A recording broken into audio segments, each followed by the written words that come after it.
بسم اللہ الرحمن الرحیم۔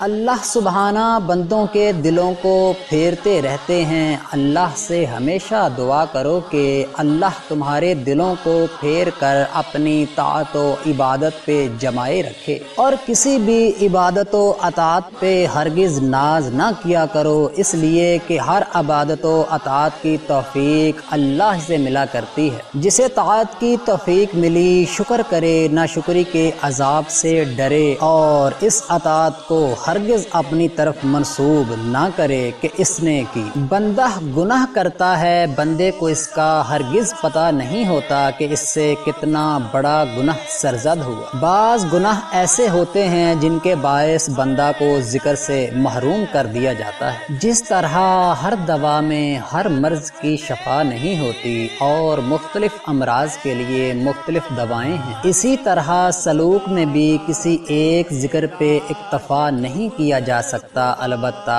ان تینوں میں ہر مرض سے کلی شفا ہے۔ تلاوت قرآن، نماز، ذکر، ان تینوں کی کثرت مساوی ہو، یہی سلف صالحین کا نسخہ کیمیا ہے۔ ہر صفت عمل سے پیدا ہوتی ہے، جمال ہو یا جلال۔ عمل اللہ کی سب سے بڑی نعمت ہے۔ اللہ جب اپنے کسی بندہ پہ خوش ہوتے ہیں، اسے عمل کی توفیق بخشتے ہیں۔ نیک عمل کا اختیار کرنا ہی سب سے بڑی رحمت ہے۔ جب تک کسی بندہ پہ رحمت نہیں ہوتی، عمل کی توفیق نہیں ملتی۔